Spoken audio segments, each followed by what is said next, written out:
अभिषेक बंटी इस वक्त press conference कर रहे हैं, जरा वो सुनते हैं। विधानसभा में उपचुनाव में एनडीए का प्रत्याशी बनाया था, उसके लिए केंद्रीय नेतृत्व, प्रदेश नेतृत्व का मैं आभार व्यक्त करता हूं। विनम्रता के साथ आपको आग्रह करना चाहता हूं कि मैं पारिवारिक कारण से विधानसभा उपचुनाव लड़ने में असमर्थ हूँ। मैं एक कार्यकर्ता के नाते निष्ठापूर्वक सेवा देते रहूँगा। धन्यवाद। और इस वक्त बहुत बड़ी खबर मिल रही है। आपको बता दें कि इस वक्त सत्ता के गलियारों से बहुत बड़ी खबर निकलकर सामने आ रही है। आपको बता दें कि बांकीपुर विधानसभा में बीजेपी के उम्मीदवार अभिषेक कुमार सिन्हा बंटी ने पारिवारिक कारणों का हवाला देते हुए अपनी उम्मीदवारी वापस लेने की बात कही है। उन्होंने कहा कि मैं पार्टी का शुक्रिया अदा करता हूं जिन्होंने मुझे उम्मीदवार बनाया था, लेकिन पारिवारिक कारणों की वजह से मैं चुनाव लड़ने में असमर्थ हूं। तो बहुत बड़ी खबर बिहार की राजनीतिक गलियारों से निकलकर इस वक्त सामने आ रही है। अब यह देखना है कि क्या कारण है, क्या वास्तविक कारण है जिस वजह से अभिषेक कुमार बंटी को अपना ये उनको कहना पड़ा सामने आकर कि पारिवारिक कारणों की वजह से वो अपनी उम्मीदवारी यहां पर वापस ले रहे हैं। बस एक पर्ची हाथ में लेकर आए थे जिसमें लिखा हुआ था, वो उन्होंने पढ़ दिया सामने और उसके बाद वो वापस चले गए। अभिषेक बंटी ने चुनाव नहीं लड़ने का ऐलान किया। उन्होंने कहा कि पारिवारिक कारणों की वजह से वो चुनाव लड़ने में असमर्थ है। तो बड़ी खबर इस वक्त बांकीपुर विधानसभा उपचुनाव से निकलकर सामने आ रही है। आपको बता दें कि अभिषेक बंटी चुनाव नहीं लड़ेंगे। उन्होंने चुनाव नहीं लड़ने का ऐलान कर दिया है और कहा है कि पार्टी ने मुझ पर भरोसा जताया, लेकिन पारिवारिक कारणों की वजह से मैं चुनाव नहीं लड़ पाऊंगा। तो ये बहुत बड़ी खबर इस वक्त निकलकर सामने आ रही है पटना के बांकीपुर सीट से। आपको बता दें कि बीजेपी के राष्ट्रीय अध्यक्ष नितिन नवीन के इस्तीफे की वजह से ये सीट खाली हुई थी, क्योंकि नितिन नवीन राज्यसभा सांसद चुन लिए गए थे बीजेपी का राष्ट्रीय अध्यक्ष बनने के बाद। इसके बाद अभिषेक कुमार सिन्हा बंटी को, जो लगातार पार्टी में युवा मोर्चा की तरफ से लगातार काम कर रहे थे और पटना महानगर बीजेपी कार्यालय से काफ़ी वक्त से जुड़े थे, और ये उन्होंने आज जो कुछ भी कहा है वो निश्चित तौर पर चौंकाने वाला है। हमारे वरिष्ठ सहयोगी रजनीश इस वक्त हमारे साथ जुड़े हुए हैं। रजनीश, सुन पा रहे हैं ये क्या, इसका क्या मतलब निकाला जाए? रजनीश जी। देखिए, नामांकन भी हो गया है, लेकिन इसके बाद जिस तरीके से यहाँ पे एक जो ये राजनीतिक डेवलपमेंट जो बीजेपी की उम्मीदवारी को लेकर हुआ है, इससे अब ये है अंदर खाने की कहीं ना कहीं बीजेपी गंभीरता के साथ अपने उम्मीदवार जो है वो बदल रही है। हालांकि यहाँ पे प्रेस कॉन्फ्रेंस करके बाकायदा बीजेपी कार्यालय में पारिवारिक जो कारण है वो बताए गए हैं, और अभिषेक बंटी जो उम्मीदवार बनाए गए थे और बहुत ही ज़मीनी कार्यकर्ता बीजेपी के और बहुत ही सहयोगी रहे हैं शुरू से ही, न सिर्फ नितिन नवीन के साथ बल्कि उनके पिता नवीन सिन्हा के साथ भी उनका अच्छा नाता रिश्ता और उनके सहयोगी के रूप में, और एक बूथ स्तर के कार्यकर्ता से उन्होंने शुरुआत की, और साथ ही साथ बेहतर उनका जो एक पकड़ है, और ख़ास तौर पे इस बांकीपुर विधानसभा क्षेत्र में तो बीजेपी ने उनकी उम्मीदवारी की न सिर्फ घोषणा की थी बल्कि कल बहुत ही तामझाम के साथ उनका नामांकन हुआ, और उसमें तमाम सारे जो बड़े नेता हैं उनकी उपस्थिति रही। यहाँ तक कि मुख्यमंत्री सम्राट चौधरी भी मंच से संबोधन किया था। स्काउट एंड गाइड मैदान में एक बहुत ही शानदार तरीके से सभा का आयोजन किया गया, और नामांकन के बाद वहाँ पे ये जो कार्यक्रम है वो रखा गया था। लेकिन एक ही दिन बाद यानी कि शुक्रवार को, आज जो गुरुवार को नामांकन हुआ और शुक्रवार को ये जो उनका नामांकन हुआ है उम्मीदवारी के तौर पे, उन्होंने खुद से ये कहते हुए कि वो उम्मीदवार नहीं होंगे, चुनाव नहीं लड़ पाएंगे, पारिवारिक वजह से ये बातें कही हैं। तो अब देखिए, बांकीपुर का चुनाव जो है एक प्रतिष्ठा का प्रश्न बीजेपी के लिए बना हुआ है।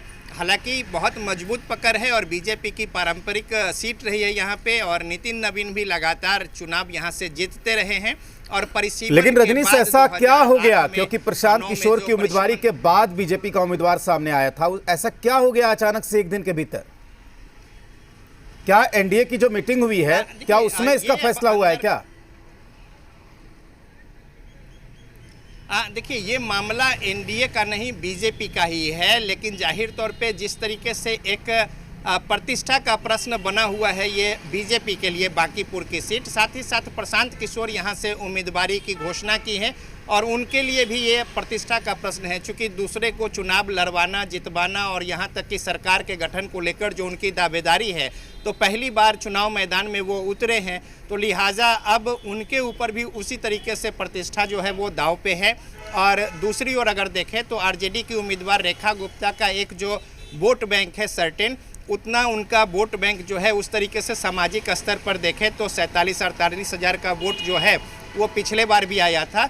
और इससे पहले अगर कांग्रेस के भी यहाँ पे उम्मीदवार अगर रहे हैं इस पिछले चुनाव के पिछले, यानी कि जो लव सिन्हा यहाँ पे जो शत्रुघ्न सिन्हा के बेटे हैं कांग्रेस के टिकट पे लड़े थे चुनाव, तो कांग्रेस के उम्मीदवार को भी कमोबेश उतने ही वोट आए थे। तो अब यहाँ पे जो है मामला, आज नितिन नवीन राष्ट्रीय अध्यक्ष बीजेपी, उनको पटना पहुँचना था, सुबह 9 बजे ही आना था, लेकिन वो पटना नहीं पहुँचे। और उसके बाद चूँकि कल यहाँ पे बैठक होनी थी बांकीपुर को लेकर, महत्वपूर्ण राष्ट्रीय अध्यक्ष जो हैं उनकी ओर से, और साथ ही साथ आज उनको एनडीए की बैठक में भी उपस्थित होना था। बिल्कुल रजनीश से चलिए, बहुत बड़ी खबर, बड़ा डेवलपमेंट आ रहा है बिहार के सियासी गलियारों से बांकीपुर विधानसभा उपचुनाव को लेकर। आपको बता दें कि बीजेपी के जो उम्मीदवार अभिषेक कुमार सिन्हा बंटी, उन्होंने अपनी उम्मीदवारी वापस ले ली है, पारिवारिक कारणों का हवाला दिया है। राजेश तिवारी हमारे साथ जुड़े हुए हैं। राजेश जी, पहला रिएक्शन चाहेंगे इस पे, क्या हो गया? देखिए बीजेपी के आपका प्रदेश कार्यालय में निश्चय ही वो एक कार्यकर्ता है, उनको मैं भी व्यक्तिगत रूप से जानता हूं, और जिस तरह से वो पार्टी के लिए हमेशा काम किए हैं, जरूर कोई ऐसा बात होगा पारिवारिक लेकर के, जैसे बताया पारिवारिक होगा, इसके चलते वो उन्होंने और अपने आप को चुनाव लड़ने में सक्षम नहीं होंगे। पार्टी ने उन पर विश्वास जताया, पार्टी ने कहा कि लड़िए, लेकिन कुछ व्यक्तिगत कारण के चलते अगर वो हक कह रहे हैं कि नहीं कोई दूसरे को मौका दे रहे हैं, तो ये उनका ये निर्णय का स्वागत करना चाहिए। ठीक है राजेश जी। अरुण यादव जी, देखिए हम लोग भी राजनीति को समझते हैं, आप भी समझते हैं, राजेश जी भी समझते हैं, पारिवारिक कारण कुछ नहीं होता चुनाव में। अगर इस तरीके से चुनाव में जाना होता, क्योंकि एक दिन कल नामांकन हुआ है, एक दिन में ऐसा क्या पारिवारिक कारण खड़ा हो गया? कोई तो पूछेगा ना कि कुछ तो मजबूरियां रही होंगी, यूं ही कोई बेवफा नहीं होता। अरुण जी, देखिए राजेश जी, स्पष्ट लगातार भाजपा के अंदर की बात करें या फिर एनडीए की अंदर की बात करें, कुछ भी ठीक नहीं चल रहा है, न तो सरकार में चल रहा है।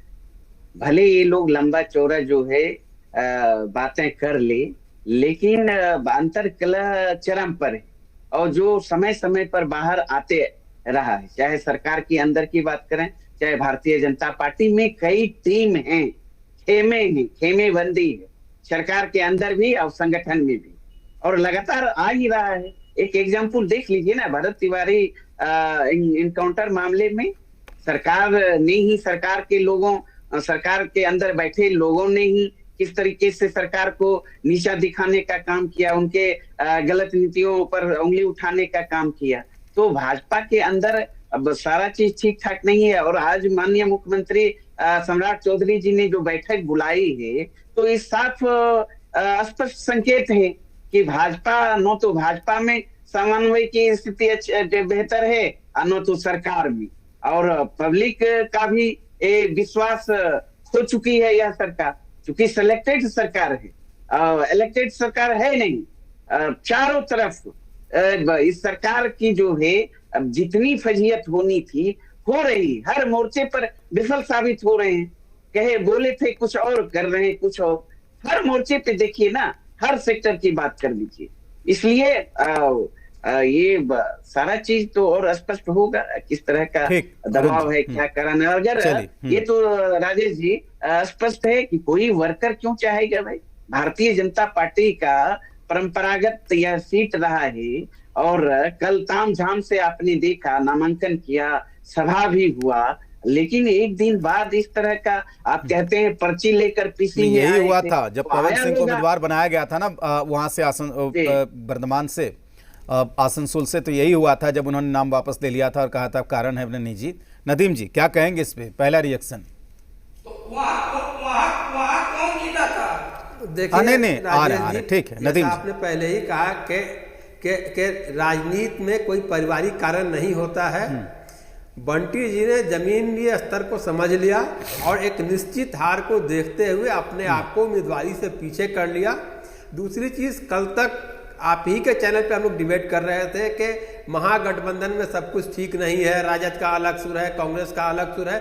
उस दिन भी मैंने कहा था कि महागठबंधन यूनाइट है और एकजुट है, बिल्कुल खड़ा है। आज देखिए किस तरीके से ये तो अब परत खुलते चला जाएगा। ये पहला परत है कि 2 दिन पहले इसी टीवी पे भाजपा के प्रवक्ता, जदयू के प्रवक्ता कह रहे थे कि हम पूरा एनडीए गठबंधन एक परिवार है, सब एक साथ मिल करके काम कर रहे हैं। तो उस परिवार में क्या ऐसा हो गया कि आपका दुल्हाई जो है मैदान छोड़ करके भाग रहा है? इसका मतलब कि एनडीए गठबंधन में ऑल इज नॉट वेल है, जिसकी समय समय पर ये चीज आपको दिखती है, हमको दिखती है। और आज उसी की एक दूसरा एक आ रहा हूँ राजेश जी, आ रहा हूँ, बस बात पूरी कर लें। बांकीपुर से अपने आप को नामांकन वापस करके इस चुनाव से पीछे हट गए, चूंकि उनको निश्चित हार दिख रही है। आने वाले 3 अगस्त को महागठबंधन के कैंडिडेट वहां से बांकीपुर से जीतेंगे, ये आज ही निश्चित हो गया।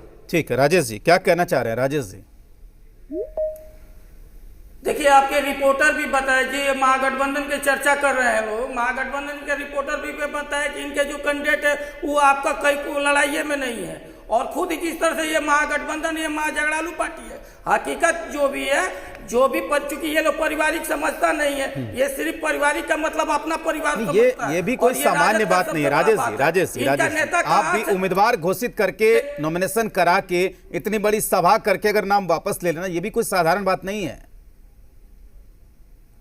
देखिए, कोई साधारण बात नहीं। हमारे एनडीए का आज भी देखिए, कल भी जो नॉमिनेशन हुआ था उसमें सबको ही था। इनके नॉमिनेशन में आप देख लीजिए कौन था, राजद के और कांग्रेस की ओर से एक प्रवक्ता गए हुए थे।